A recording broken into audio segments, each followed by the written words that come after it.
नमस्कार दर्शकों, स्वागत है आप सभी का डनसाया डॉक्टर हेल्पलाइन में। जैसा कि आप सभी जानते हैं कि हम हर रविवार आते हैं एक नए विशेषज्ञ के साथ जो बताते हैं आपको सुखी जीवन जीने की कला, इतने बिजी शेड्यूल के बावजूद भी। तो दर्शकों, आज इसी कड़ी को आगे बढ़ाते हुए हम आपके बीच लाए हैं एक नए विशेषज्ञ को, जो कि आपको आपके हेल्थ से जुड़े कुछ टिप्स के बारे में रूबरू करवाएंगे। हमारे बीच जो मेहमान है वो वैसे तो किसी परिचय के मोहताज नहीं है, लेकिन फिर भी आप सबकी जानकारी के लिए एक बार मैं उनका परिचय जरूर आप लोगों से करवाना चाहूँगा।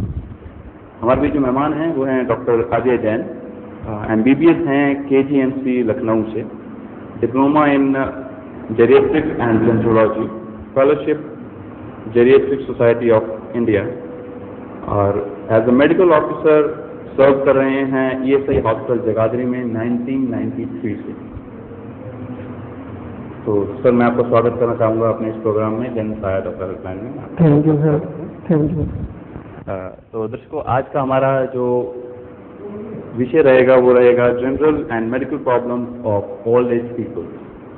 आप सबकी सहायता के लिए, ताकि आप हमारे प्रोग्राम के दौरान डॉक्टर साहब से क्वेश्चन पूछ सकें, हमारे पास 2 हेल्पलाइन आज की हैं जो हैं 329400 और दूसरी है 220501। एक बार से हेल्पलाइन रिपीट कर देता हूँ ताकि आप शो के दौरान भी डॉक्टर साहब से क्वेश्चन के बारे में अपने जानकारी ले सकें हेल्थ प्रॉब्लम्स के बारे में। 329400 और 220501। तो सर, इसी कड़ी को आगे बढ़ाते हुए आपसे एक चीज़ मैं ज़रूर जानना चाहूँगा कि जो आपका ये डिप्लोमा इन जेरिएट्रिक्स और जेंट्रोलॉजी है, इसी विषय में पूछना चाहूँगा कि क्या चीज़ है जेंट्रोलॉजी और जेरिएट्रिक्स। एक्चुअली जो जेरिएट्रिक्स है, it is a medical science, medical study of diseases of old person. बूढ़े लोगों में जो बीमारियाँ प्राय पाई जाती हैं उसके क्या साइन हैं, क्या सिम्टम्स हैं, और वो कैसे प्रोग्रेस करती है और उसका क्या ट्रीटमेंट हम कर सकते हैं। जैसे पीडियाट्रिक्स होती है बच्चों की मेडिसिन, और MD मेडिसिन होती है एडल्ट के लिए।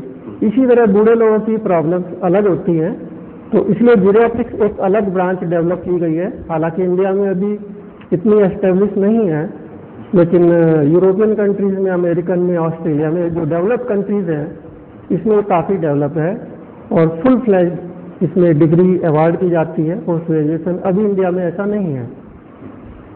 और जेरोंटोलॉजी जो है एक स्टडी ऑफ एजिंग है। जैसे बच्चा पैदा होता है, उसके बाद धीरे धीरे एडल्ट बनता है। एडल्ट बनने के बाद वो स्टेशनरी एक स्टेज आ जाती है जो 32-35 तक चलती है। उसके बाद जितने भी बायोलॉजिकल रिजल्ट्स हैं, जो स्ट्रेंथ है उसकी फिजिकल, मेंटल, वो धीरे धीरे डाउन होने लगती है। तो इस स्टडी को जेरोंटोलॉजी में लिया जाता है। इससे हमें ये पता चलता है कि कौन से फैक्टर्स हमारी एजिंग को बढ़ा रहे हैं, कौन से फैक्टर्स हमें स्लो डाउन कर सकते हैं, ताकि हम हेल्दी एजिंग में कैसे कंटिन्यू कर सकें। क्योंकि इसमें ऐसा होता है कि कुछ लोग जल्दी बूढ़े हो जाते हैं और कुछ लोग बहुत लंबे समय तक एक्टिव रहते हैं। तो इसलिए जेरोंटोलॉजी एक स्टडी है, ये बताएगी कौन से फैक्टर इसको सोसाइटी के लिए हेल्पफुल हो सकते हैं, ताकि वो एक हेल्दी एजिंग की तरफ अग्रसर हो, ना कि सिर्फ इसलिए कि भाई आए हैं तो अब बूढ़े होना है और मरना है। ये मतलब इसे हम सरल भाषा में कहें तो बुजुर्गों की जो स्टडी है, मेडिकल स्टडी, उसको जेरिएट्रिक्स और जेंट्रोलॉजी कहा जाता है। हाँ, जेरोंटोलॉजी बेसिकली एजिंग कैसे होती है। एजिंग कैसे होती है। मैं बुजुर्ग के बारे में बात हो रही है, इसलिए मैं आपसे पहला क्वेश्चन ये पूछना चाहूँगी कि बुजुर्ग कहते कितने हैं। मैम, बुजुर्ग कहते हैं जो 60 साल से ऊपर का व्यक्ति हो गया है, आज के प्रेजेंट सिनेरियो में उसको ओल्ड पर्सन कहते हैं, बुजुर्ग कहते हैं, चाहे वह महिला है चाहे पुरुष है। जैसे कि धीरे धीरे आने वाले समय में हमारी एवरेज एज बढ़ रही है, एवरेज लाइफ स्पान 68 का है और हमारा टारगेट है मोर देन 80। तो हो सकता है कि आने वाले समय में बुजुर्ग हम 65 साल के एज के बाद कहें, लेकिन बट एट प्रेजेंट 60 साल से ऊपर की जो भी महिला है या पुरुष है उसको हम बुजुर्ग कहते हैं। सुशील साहब ने बताया कि बुजुर्ग किसे कहा जाता है, राइट। मैं पूछना चाहूँगा कि बुजुर्गों का जो संख्या अनुपात है वो क्या रहता है? सर ऐसा है कि ये सोसाइटी के लिए बहुत इम्पोर्टेंट क्वेश्चन है आपका, क्योंकि विश्व की आबादी 6.5 अरब के करीब पहुंच गई है और इसका 8% आबादी हमारा बुजुर्ग लोगों का आता है जो मोर देन 60 ईयर्स हैं। और हिंदुस्तान की आबादी लगभग 113-114 करोड़ के करीब है। इसका 8% लगभग 9 करोड़ की आबादी हमारी हिंदुस्तान में बुजुर्ग लोगों की है। ये हमारे को दर्शाता है कि हमारे पास बुजुर्ग लोगों का लोड कितना है, उनकी परसेंटेज कितनी है। तो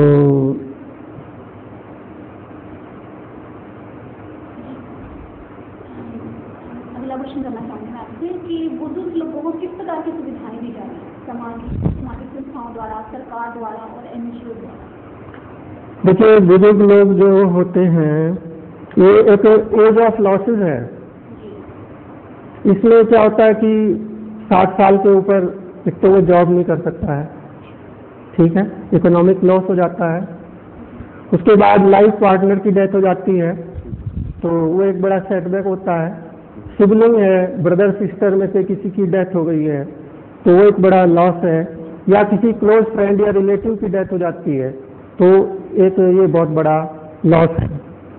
तो इसके लिए एट प्रेजेंट हमारे पास बहुत सारी सुविधाएं सरकारी तौर पर भी हैं, कानूनी तौर पर भी कानून ने काफ़ी मदद की है बुजुर्ग लोगों की, मेडिकल तौर पे भी मेडिकल साइंस या मेडिकल फैटर्निटी जो भी है उसके बारे में काफ़ी सोचते हैं और सुविधाएं देते हैं।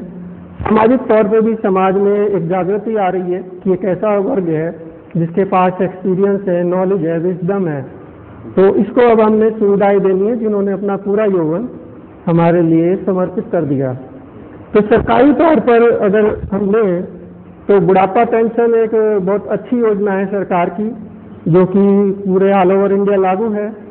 बैंकों में अधिक ब्याज दर दिया जाता है, आधे % या 1% डिपेंडिंग अपॉन द स्कीम।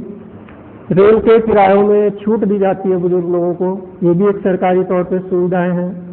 भीड़ भाड़ के लोगों में अलग से काउंटर या व्यवस्था सरकार कर देती है, जैसे रेलवे स्टेशन पे, बस स्टैंड पे आप देख सकते हैं। कानूनी तौर पे क्योंकि बुजुर्ग लोग डिपेंडेंट हो जाते हैं लेटर स्टेज में, तो कानून ने काफ़ी अच्छा प्रोटेक्शन दिया है कि इनकम टैक्स में एक तो आर्थिक छूट दे देते हैं, और लड़का हो या लड़की अगर वो पैसा कमा रही है तो बुजुर्ग आदमी दोनों से क्लेम कर सकते हैं अपना जो गुजारा भत्ता है। पहले ये था कि लड़के से ही क्लेम कर सकते थे, लेकिन अब ऐसा है कि 1 या 2 चाइल्ड होते हैं, कभी कभी लड़का नहीं भी होता है, तो सरकार ने इस पर ध्यान दिया कि अगर लड़की है या 2 लड़कियां हैं और लड़की कमा रही है तो माँ बाप किस तरफ जाएंगे, तो लड़की से भी वो गुजारा भत्ता ले सकते हैं। मकान अगर आपको खाली कराना है, आपको ज़रूरत है, आप बुजुर्ग हैं, तो सरकार आपका मकान दुकान तुरंत खाली करा देती है। कोर्ट में लंबी लंबी लाइन लगी होती है, वहाँ पे भी सरकार ने रखा है कि अगर आप एप्लीकेशन देते हैं कि मैं बुजुर्ग हूँ तो आपके केस की सुनवाई जल्दी होती है। एक बहुत बड़ा स्टेप लिया है कानून ने, उसने कहा है कि बच्चों की जिम्मेदारी है, 75 साल से ऊपर जितने भी बुजुर्ग लोग हैं उनको ये काउंट किया है कि they are expected to be dependent. अगर वो उनके हाथ पैर भी चल रहे हैं तो भी उनको डिपेंडेंट कानूनी तौर पे माना जाएगा। अगर कोई कहता है कि मैं 75 साल का हो गया हूँ, मेरा लड़का या लड़की कोई भी मेरी मदद नहीं कर रहा है, तो कानून की सहायता करेगा। जहाँ तक मेडिकल तौर का संबंध है कि क्या क्या सुविधाएं उपलब्ध हैं, मैं अपने बुजुर्ग भाई बहनों को बताना चाहता हूँ कि उनके लिए अलग से OPD सुविधाएं उपलब्ध होती हैं, एटलीस्ट डिस्ट्रिक्ट लेवल में होती हैं, तो बुजुर्ग लोगों को अलग से लाइन में धक्के खाने की जरूरत नहीं पड़ती है।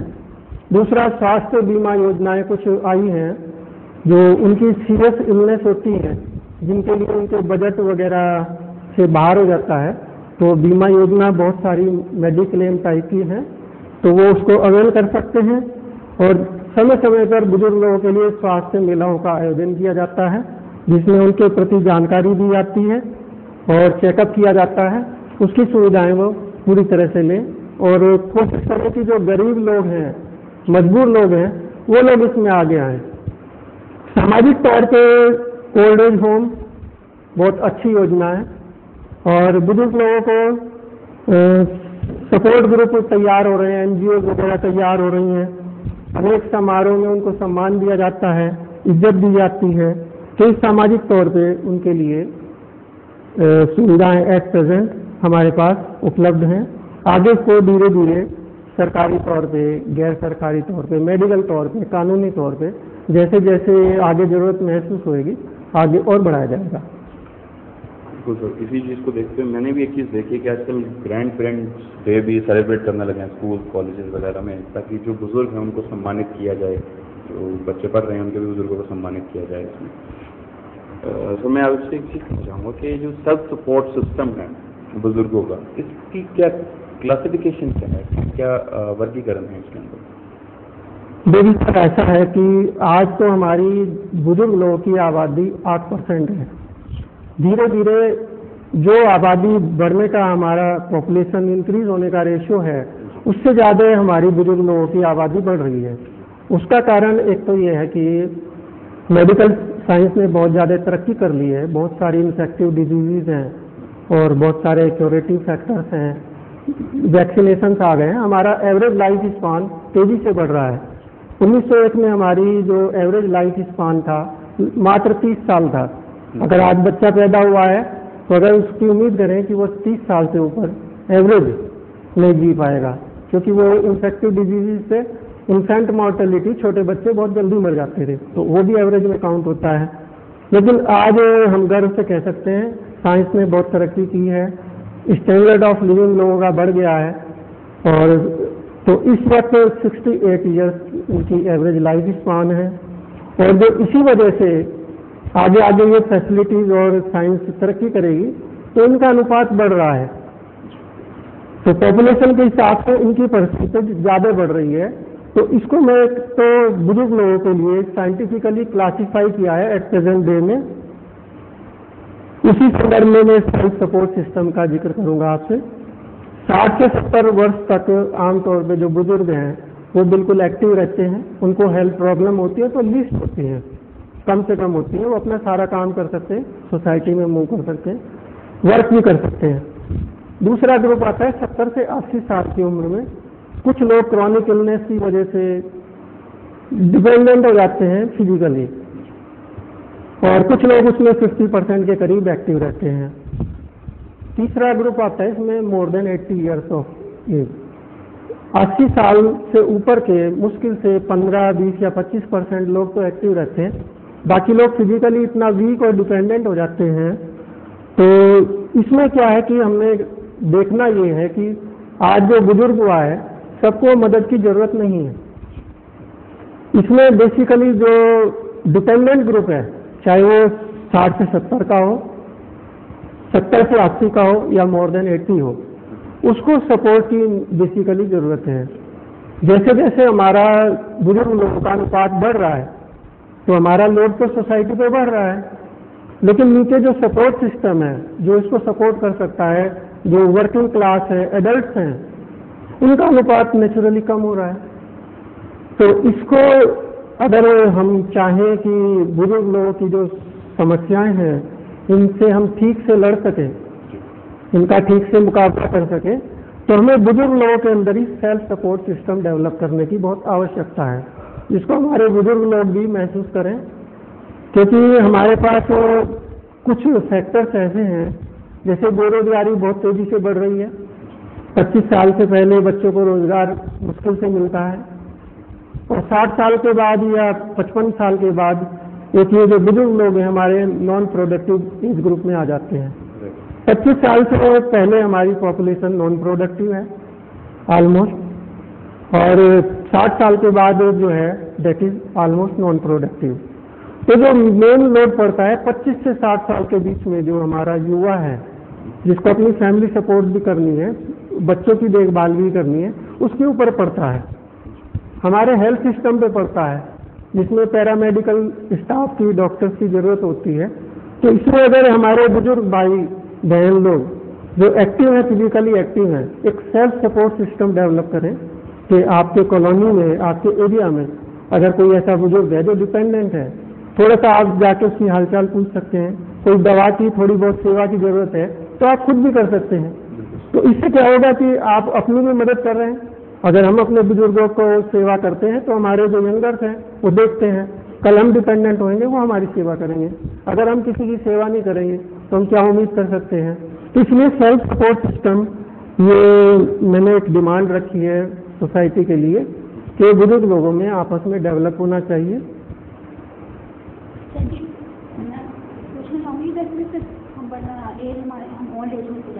हमें बीमारियाँ देखी जाती हैं, तो बुजुर्गों की बीमारियाँ कितनी तरह की, आप कैसे वर्गीकरण करना चाहिए?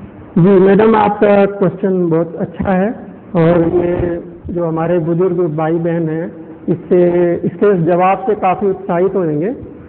जो बुजुर्ग लोगों में बेसिकली जो बच्चों में या एडल्ट में होती हैं ऑलमोस्ट बीमारियां तो वो भी पाई जाती हैं, लेकिन साथ में कुछ क्रॉनिक इलनेस होती है जो शरीर त्यागने के बाद ही या मरणोपरांत ही जा पाती हैं। और इस वजह से इसका वर्गीकरण जो मैं कर रहा हूँ 4 ग्रुप में कर रहा हूँ। एक तो वो बीमारियां हैं जिसका जो आम सोसाइटी है ना, बच्चे बुजुर्ग हैं वो तो फायदा लेंगे ही, जो एडल्ट है उसका भी फायदा ले सकते हैं, जो प्रिवेंटिवेबल डिजीज है जिसको हम प्रिवेंट कर सकते हैं। सबसे बड़ी तो बात है कि अच्छी खुराक आपकी होनी चाहिए। तो अगर आपका नरिशमेंट अच्छा है तो आपकी सेहत अच्छी होगी, बीमारी से लड़ने की क्षमता अच्छी होगी, तो आपको बीमारी आसानी से नहीं घेरेंगी। बुजुर्ग लोगों के लिए मैं खास तौर पर हिदायत करना चाहता हूँ। आमतौर पर बूढ़े लोग क्या करते हैं, 1 या 2 मील लेते हैं, धार्मिक उसमें पड़ जाते हैं कि ज़्यादा नहीं खाना है या हमें भूख कम लगती है। तो आई विल सजेस्ट कि 3 मील एटलीस्ट हर एक बुजुर्ग ले। और इसमें ज़रूरी है कि प्रोटीन रिच डाइट लें जिसमें प्रोटीन की मात्रा ज़्यादा होती है, जैसे चना, लोबिया, राजमा, इस तरह की चीज़ें हैं वो ज़्यादा लें। चर्बी, फैट वाली चीज़ें कम लें, नमक कम लें, पानी अधिक पिएं, फल आहार अधिक लें जिसमें फाइबर्स वगैरह होते हैं जैसे हरी साग पत्तियाँ वगैरह हैं। इससे आप बहुत सारी बीमारियों को रोकथाम में मदद मिलेगी। दूसरा है कि what is your life style. ठीक है, आपने खा तो लिया, अगर आप अपने शरीर को बलिष्ठ नहीं बनाएंगे तो फिर आपका शरीर कमजोर ही रह जाएगा। इसके लिए एक्सरसाइज बहुत ज़रूरी है, ये हमारे समाज के लिए भी ज़रूरी है, बुजुर्ग के लिए भी। तो बुजुर्ग लोग जैसे पैदल चल सकते हैं, साइकिल चला सकते हैं, व्यायाम योगा आदि भी कर सकते हैं, बहुत सिंपल है। तीसरा मैं एक बहुत अच्छा फार्मूला देता हूँ कि अगर आप सर्वेंट कल्चर को रोक दें और अपने हाथ से अपना काम करने लगे, एक तो आपके अंदर कॉन्फिडेंस महसूस होएगा, दूसरा ये होगा कि आपकी एक्सरसाइज हो गई, आपका फालतू समय इस्तेमाल हो गया। तो ये जो घूमना फिरना है, ये अगर आपको खाली टाइम मिलता है तो इसके लिए मैं एक्सरसाइज के लिए कहूँगा कि it should be more than 40 minutes for a person और एटलीस्ट 5 डेज ए वीक जरूर होना चाहिए। लेकिन जो लेटेस्ट स्टडीज बता रही हैं it should be more than 75 minutes, क्योंकि क्या होता है कि आमतौर पर व्यायाम करने के बाद लोग रेस्ट ज़्यादा करते हैं, ओवर ईटिंग कर लेते हैं, वो उनकी सेहत को नुकसान करता है। इसके लिए एंड्योरेंस की ज़रूरत है। तो इसके अगर आपका शरीर मजबूत होएगा तो आपको बीमारियों से प्रिवेंशन होएगा। तीसरा है सैनिटेशन। सभी लोग जानते हैं कि साफ सफाई रखने से शरीर की सफाई, वातावरण की सफाई, खाने पीने की चीज़ों में सफाई से आप बहुत सारी चीज़ों को, बीमारियों को रोक सकते हैं। जैसे वाटर बॉर्न डिजीज़ हैं, इतनी सारी गैस्ट्रोएंटराइटिस है, इनको आप रोक सकते हैं। इसके लिए आजकल डायरिया काफ़ी फैला हुआ है, बाढ़ आई थी पीछे, तो मैं एक ही सजेशन दूंगा अपनी पब्लिक को और बुजुर्ग लोगों को, जब भी वो भोजन करें रोटी को हाथ लगाने से पहले साबुन से हाथ अच्छे पानी से धो लें, तब वो भोजन करें। तो जो हमारा डेस्क पे या कोई काम करते हैं धूल मिट्टी से जो बैक्टीरिया हो जाते हैं वो हमारे पेट में नहीं जाएंगे। इसी से आपका काफ़ी बचाव हो जाएगा। स्वच्छ वातावरण ये भी बहुत प्रिवेंटिव डिजीज़ के लिए बहुत अच्छा है। जैसे पॉल्यूशन हमारा है तो इसकी वजह से सांस की प्रॉब्लम्स बढ़ रही हैं। अगर पॉल्यूशन नहीं होएगा सांस की प्रॉब्लम कम हो जाएंगी, प्रिवेंट हो जाएंगी। स्किन प्रॉब्लम्स बढ़ रही हैं तो पॉल्यूशन नहीं होएगा तो ग्रीन हाउस इफेक्ट नहीं होएगा, जो ओजोन लेयर है उसमें क्षति नहीं होगी, तो स्किन की प्रॉब्लम्स भी कम हो जाएंगी। तो इसको बढ़ाने में बुजुर्ग लोग बहुत मदद कर सकते हैं, पेड़ पौधे लगा सकते हैं और कोई ज़रूरी नहीं है गाड़ी मोटरसाइकिल चलाने की, पैदल चल सकते हैं, साइकिल चला सकते हैं। एक बहुत इम्पोर्टेंट है मेडिकली टीकाकरण। बुजुर्ग लोगों के लिए हेपेटाइटिस के टीके हैं, निमोनिया के लिए टीके आ गए हैं और इन्फ्लुएंजा। निमोनिया और इन्फ्लुएंजा में नंबर 4 पे ये आता है cause of death respiratory problems का। तो इसमें हमारे पास टीके आ गए हैं बुजुर्ग लोगों के लिए जो 60 साल से ऊपर हैं, वो निमोनिया और इन्फ्लुएंजा के लिए टीके लगवा सकते हैं, हेपेटाइटिस के लिए लगवा सकते हैं। दूसरा क्लासिफिकेशन है जो इलाज से हम बीमारियों को पूरी तरह से कवर कर सकते हैं। अगर आप वैसे लें तो प्रिवेंटिव डिजीज से हम 60% तक डिजीज प्रिवेंट कर सकते हैं, जो मैंने ऊपर बताए हैं तरीके। फिर भी अगर बीमारी हो जाती है तो मेडिकली हमारे पास जितने भी इन्फेक्टिव डिजीज हैं, चाहे बैक्टीरियल हो, एंटीवायरल भी हमारे पास आ गई हैं, फंगस डिजीज भी आ गई हैं, पैरासाइट्स की भी आ गई हैं, बहुत अच्छी अच्छी मेडिसिन आ गई है, तो उसको टोटली हम क्योर कर सकते हैं। आपको कोई घबराने की जरूरत नहीं है। दूसरा फैक्टर है जिनको हम क्योर कर सकते हैं सर्जरी के द्वारा। सर्जरी के द्वारा देखिए आजकल कितनी सर्जरी एडवांस हो गई है। आप कैटरेक्ट है, अंदर ही लेंस लगा देते हैं, ठीक है, हर्निया है, प्रोस्टेट है, गॉल ब्लैडर है, इनके ऑपरेशन हो जाते हैं। कोई फ्रैक्चर होता है उसको हम कंप्लीटली सर्जरी के द्वारा क्योर कर सकते हैं। तो ऐसा नहीं है बुजुर्ग लोगों के पास जो बीमारी है तो सारी की सारी जिसको हम प्रिवेंट नहीं कर सकते या क्योर नहीं कर सकते। इसके बाद हमारे पास आया है थर्ड ग्रुप।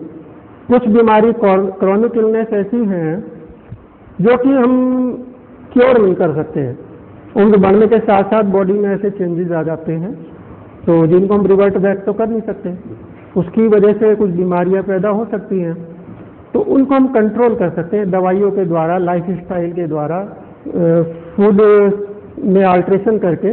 जैसे आपका हाइपरटेंशन है, शुगर है, आप रेगुलर दवा खाइए और डाइट का जो शेड्यूल है वो फॉलो कीजिए, एक्सरसाइज कीजिए, तो आप उसको अंडर कंट्रोल रखेंगे। शुगर लेवल कंट्रोल रहेगा, ब्लड प्रेशर आपका कंट्रोल में रहेगा। दौरे की जो एपिलेप्सी है, एंटी एपिलेप्टिक मेडिसिन लीजिए, आपको दौरा नहीं पड़ेगा, आपके ब्रेन को फिर से लॉस नहीं होएगा। दमा वगैरह है, दमा आप रेगुलर मेडिसिन लीजिए, सांस की प्रॉब्लम नहीं होएगी और आपकी डेथ नहीं होएगी। तो ये तो हो गया third group. Fourth group very important है जिसके लिए बुजुर्ग लोग, समाज भी, परिवार के सभी लोग डरे रहते हैं। ये वो बीमारियां हैं जो दवाइयों से कुछ मात्रा में कंट्रोल कर सकते हैं लेकिन इनको क्योर नहीं कर सकते। और इसमें क्या होता है, जैसे आपका कैंसर हो गया और किडनी फेलियर हो गया, लीवर फेलियर हो गया, ठीक है, हार्ट अटैक हो गया, पार्किंसन डिजीज हो गई, डिमेंशिया हो गया, डिमेंशिया का कोई इलाज ही नहीं है, पैरालिसिस हो गया, या कोई भी इलनेस, धीरे धीरे बुजुर्ग आदमी का शरीर इतना कमजोर हो गया, अब वो टर्मिनल इल हो गया, बेड रिडन हो गया, बेड से उठ नहीं सकता, अपने रूटीन के काम नहीं कर सकता है। तो ये सबसे बड़ा जो ये कुछ ही परसेंटेज, जैसे मैंने कहा कि 60 से 70 पर्सपेक्टिव रहते हैं, 70 से 80 में कुछ लोग होते हैं और मोर देन 80 ईयर्स में मोस्टली क्रॉनिक इलनेस की वजह से डिपेंडेंट हो जाते हैं। तो इनको केयर की बहुत ज़रूरत है। तो इसके लिए समाज को, हमारे बुजुर्ग भाई बहनों को, जैसे उन्होंने जवानी में बड़े बड़े चैलेंजेस लिए हैं, एक योद्धा की तरह, एक सिपाही की तरह इनका मुकाबला करना है और सेल्फ सपोर्ट सिस्टम इन्हीं लोगों के लिए भी डेवलप करना है जो टर्मिनल इल पेशेंट है, जो डिपेंडेंट हैं। बिल्कुल, बहुत दर्शकों बहुत बढ़िया जानकारी दे रहे हैं डॉक्टर साहब के प्रोटीन डाइट और से हम अपने सेल्फ सपोर्ट को कायम रख सकते हैं, या थोड़े से सेल्फ सपोर्ट से और थोड़ी सी एक्सरसाइज से हम अपनी बुजुर्ग लोग अपनी बीमारियों से निजात पा सकते हैं, उनको कंट्रोल कर सकते हैं। बिल्कुल, आप अगर प्रोग्राम के दौरान कुछ क्वेश्चंस पूछना चाहें तो आप बिल्कुल रूबरू हो सकते हैं हमारे डॉक्टर साहब से। मैं हेल्पलाइन नंबर एक बार फिर से रिपीट करना चाहूँगा। हमारे हेल्पलाइन नंबर है 329400 220501, 329400 220501 पे आप प्रोग्राम के दौरान डॉक्टर साहब से क्वेश्चन पूछ सकते हैं अपने बारे में, अपने बुजुर्ग माँ बाप के बारे में। डॉक्टर साहब, मैं आपसे जो एक चीज़ पूछना चाहूँगा वो ये कि रिसर्च इंस्टीट्यूट और मल्टी स्पेशलिटी के हॉस्पिटल्स हैं, उनकी किस हद तक ज़रूरत है कि वो बुजुर्गों के लिए अलग से बनाए जाए? देखिए, आपका क्वेश्चन बहुत अच्छा है कि आज हिंदुस्तान में जो हम जीरियाट्रिशियन हैं, जो स्टडी करते हैं, जो फॉरेन स्टडीज़ हैं, उनके जो रिसर्च के रिजल्ट्स हैं या उनके जो डाटास हैं, उनको स्टडी करते हैं। हमारे हिंदुस्तान का एनवायरनमेंट डिफरेंट है। यहाँ का जो डिजीज़ का स्पेक्ट्रम है दैट इज़ क्वाइट डिफरेंट, और यहाँ का जो जेनेटिक कॉन्स्टिट्यूशन है बॉडी का, वो भी उन यूरोपियन कंट्रीज से, डेवलप कंट्रीज से डिफरेंट है। तो यहाँ पर एक तो मल्टी स्पेशलिटी हॉस्पिटल की इसलिए ज़रूरत है कि जो टर्मिनल इल पेशेंट हैं या बूढ़े लोगों में प्राय मल्टीपल प्रॉब्लम्स होती हैं, जैसे जोड़ों की भी तकलीफ हो गई, हार्ट अटैक भी हो गया, शुगर भी हो गया, गुर्दे भी कम काम कर रहे हैं। तो आजकल साइंस इतनी एडवांस हो गई है, जब तक हर एक स्पेशलिटी को हम कंबाइन करके एक प्रॉपर कंसोलिडेट नहीं कर पाते हैं, तो उसकी जो देखभाल है या मेडिकल ट्रीटमेंट है उसमें थोड़ा बहुत कमी रह सकती है। तो मल्टीपल स्पेशलिटी के हॉस्पिटल्स की आजकल बहुत डिमांड है, ये बुजुर्ग लोगों के लिए भी होना चाहिए। रिसर्च हमारे यहाँ बहुत पुअर है, तो रिसर्च की बहुत ज़रूरत है, क्योंकि हम बाहर की रिसर्च पे बेसिकली डिपेंड करते हैं। जब यहाँ पे हमारे पास मल्टीपल इंस्टीट्यूट्स होंगे और रिसर्च सेंटर्स होंगे तो हम यहाँ के डाटाज उनको इवेल्युएट कर सकते हैं कि कोई भी हमारे पास रिजल्ट्स आए हैं किसी ट्रीटमेंट के, किसी भी सर्जरी के, तो उनको हमने कैसे पिकअप करना है, कैसे प्रोग्रेस करना है। तो बुजुर्ग लोगों के लिए आजकल कहीं कोई अलग से हॉस्पिटल या रिसर्च इंस्टीट्यूट नहीं है। कैंसर के लिए आप देख सकते हैं, महिलाओं के लिए देख सकते हैं, बच्चों के लिए देख सकते हैं, अनेक बीमारियां हैं, किडनी के लिए अलग देख सकते हैं, स्टोन्स के लिए। तो बुजुर्ग लोगों के लिए एक बहुत बड़ी डिमांड है। ये मैं समाज से, बुजुर्ग लोगों से और अपनी सरकार से, सभी से आह्वान करता हूँ इसकी तरफ जरूर ध्यान दें। सर, एक बात जैसे भी आपने कही कि मल्टी स्पेशलिटी हॉस्पिटल की बहुत ज़रूरत है, इसके अंदर एक चीज़ आती है वाइट रेवोल्यूशन, जो मेरे ख्याल से अभी आपने शुरू भी किया है, तो मैं जानना चाहूँगा कि ये क्या चीज़ है ये वाइट रेवोल्यूशन? देखिए सर, ऐसा है कि वाइट रिवॉल्यूशन मैंने अपनी जो स्टडीज़ की हैं 5 साल फेलोशिप लेने में इंडिया के सिनेरियो में, उसको देखते हुए मैं एक जो हमारे बुजुर्ग हैं उनको एक एग्जाम्पल के रूप में देखना चाहता हूँ। तो उसको मैंने एक कॉल दिया वाइट रिवॉल्यूशन। वाइट रिवॉल्यूशन में सिर्फ बुजुर्गों का ही योगदान नहीं है, हमारे समाज का योगदान है, डॉक्टर्स का है, एनजीओ का है, सभी का है। तो इसको श्वेत क्रांति को सबसे पहले तो मैं जो सिंबॉलिक है वाइट रिवॉल्यूशन, बुजुर्ग लोगों से कुछ कहना चाहता हूँ कि आज समाज की सोच बदल रही है। पहले जो था, जो कंबाइंड फैमिली थी, जॉइंट फैमिली थी, उससे हम यूनिफाइड फैमिली में जा रहे थे, सिंगल फैमिली जो कहते हैं ना, न्यूक्लियर फैमिली की तरफ जा रहे थे।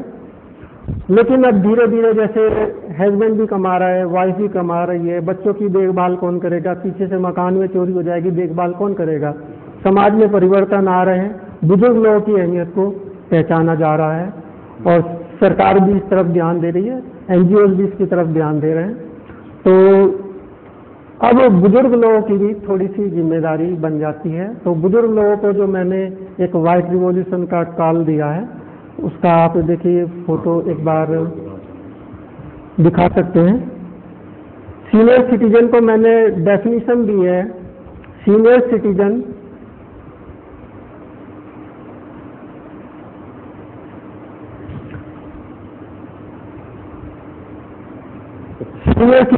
इज एन ओल्ड मैन, जो 60 साल से ऊपर का है। इन वाइट ड्रेस, क्योंकि वाइट ड्रेस एक प्योरिटी की निशानी है, नोबलनेस की निशानी है, ऑनेस्टी की निशानी है, इसको मैंने वाइट ड्रेस दिया है बुजुर्ग लोगों को। Sitting on a running white horse, एक सफेद घोड़ा है, it is again a peaceful reason के लिए जो स्ट्रेंथ है बुजुर्ग लोगों की या यंग जनरेशन की जो स्ट्रेंथ है, तो sitting on a running white horse, जो सरकार समाज की उन्नति के लिए घोड़ा दौड़ रहा है, जो हमारे पास युवा ताकत है, शक्ति है, इसके ऊपर वो सवार है, और with the rein of the horse in one hand, एक हाथ में बुजुर्ग आदमी के घोड़े की लगाम है, जिससे वो उसकी गति को कंट्रोल कर सकता है, बढ़ा सकता है, कम कर सकता है, और उसको दिशा दे सकता है। तीसरा है with A white flag of peace in other hand, तो ये भी अगेंस्ट श्वेत है, क्योंकि ये वाइट फ्लैग एक शांति का प्रतीक होता है। तो एक हाथ में तो उसके घोड़े की लगाम है, जिससे वो यंग जनरेशन को शक्ति को डायरेक्शन दे रहा है, और दूसरे हाथ में शांति का एक ध्वज है। And inside the flag is a burning torch of knowledge, experience and wisdom, जो बुजुर्ग लोगों ने एक्सपीरियंस लिया है, नॉलेज लिया है और एक्सपीरियंस लिया है, तो वो उसके अंदर एक जलती हुई मशाल है। Leading the new generation for a better future of the world for ever, इसको मैंने वाइट रिवॉल्यूशन का नाम दिया है कि घोड़ा दौड़ रहा है, वो भी शांति के लिए, प्रगति के लिए दौड़ रहा है, जो हमारी यंग जनरेशन है। बुजुर्ग लोग हैं, श्वेत कपड़े पहने हैं, शांति का ध्वज लिए हैं, उसमें उनका नॉलेज, एक्सपीरियंस है। इससे क्या होगा, जो बुजुर्ग लोग हैं, हेलो जी सर, जो बुजुर्ग लोग हैं, आजकल क्या है कि अगर हमारी समाज में कोई यूटिलिटी है, बुजुर्ग लोगों की प्रोडक्टिविटी तो खत्म हो गई, क्योंकि उनका जॉब चला गया। कुछ बुजुर्ग हो सकते हैं बिजनेस में या किसी उसमें काम कर रहे हो, तो मोस्टली प्रोडक्टिव नहीं है। अगर यूटिलिटी है तो हमारी समाज में ऑटोमेटिकली इम्पोर्टेंस बनेगी।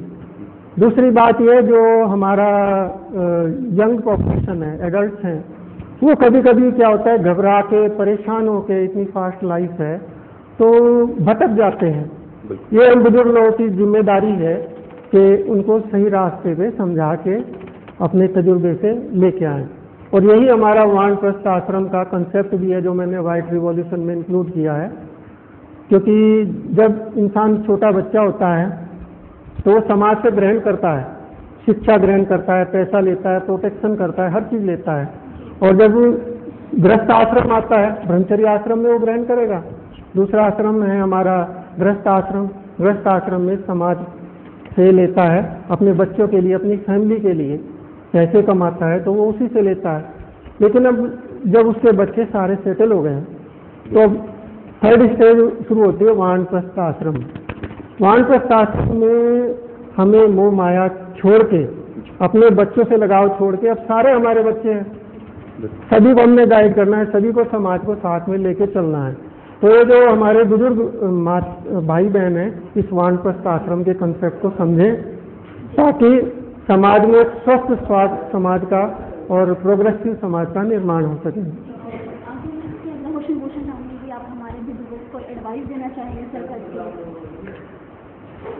मैम, हेल्थ के लिए तो जैसे है कि अपने न्यूट्रिशन पे बहुत ध्यान दें, एक्सरसाइज पे ध्यान दें, अपनी सोच को इम्प्रूव करें, और इसके अलावा एक मैं एडवाइस जरूर देना चाहता हूँ, जितने भी हमारे बुजुर्ग भाई बहन हैं, एक कंप्यूटर में अपना डाटा शीट करके रखें, उनकी क्या एक्सपर्टाइजेशन है, क्या क्वालिफिकेशन है, क्या एरिया ऑफ इंटरेस्ट है, ताकि हम जो सेल्फ सपोर्ट सिस्टम है उसमें हम प्लान कर सके कि कौन हमारा जो एक्टिव ग्रुप है, वो कौन सदस्य किस प्रकार की मदद कर सकता है, किस तरह से समाज में योगदान कर सकता है। तो यही मैं बुजुर्ग लोगों को एडवाइस करता हूँ, जब तक आप डिपेंडेंट नहीं होते, टर्मिनली इल नहीं होते हैं, समाज के लिए काम करो, अपने लिए काम करो, अपने देश के लिए काम करो, और लोक निर्माण के लिए। क्योंकि अगर हम अपना भविष्य बच्चों में ही देखते हैं, अगर बच्चे हमारे आगे जा रहे हैं, देश हमारा तरक्की कर रहा है, समाज उन्नति कर रहा है, तो हम स्वर्ग में हैं, और अगर ये नहीं है तो फिर तो दर्शकों, बहुत ही बढ़िया जानकारी दी डॉक्टर साहब ने कि कैसे बुजुर्ग अपने स्वास्थ्य को स्वस्थ रह सकते हैं, इतने बिजी शेड्यूल के बाद भी, डिपेंडेंट अगर हैं तब भी कैसे स्वस्थ रह सकते हैं। कुछ छोटे छोटे टिप्स दिए हैं कि हम लोग एक्सरसाइज प्रॉपर करें 45 मिनट या 50 मिनट, तब भी हम लोग स्वस्थ रह सकते हैं। सैर की जाए, योगा की जाए, या फिर बहुत ही बढ़िया बात बताई डॉक्टर साहब ने कि प्रोटीन डाइट लें अगर हम, तब भी जो हमारे बुजुर्ग हैं वो अपने इस उम्र में भी स्वस्थ रह सकते हैं। तो दोस्तों, ये तो था हमारा प्रोग्राम डॉक्टर हेल्पलाइन। ज़्यादा मैं एक बार डॉक्टर साहब का हेल्पलाइन नंबर आप लोगों को ज़रूर बताना चाहूँगा। इनका नंबर है 9416021701। आप कभी भी इनसे मिलना चाहें तो आप ESI हॉस्पिटल जगाधरी में इनसे मुखातिब हो सकते हैं। बिल्कुल दर्शकों, अगले सप्ताह फिर मिलेंगे एक नए विशेषज्ञ के साथ। तब तक मुझे, आशीष को, डॉक्टर अजय जी को और मीनाक्षी को दीजिए इजाज़त। उन सबकी तरफ से नमस्कार। नमस्कार।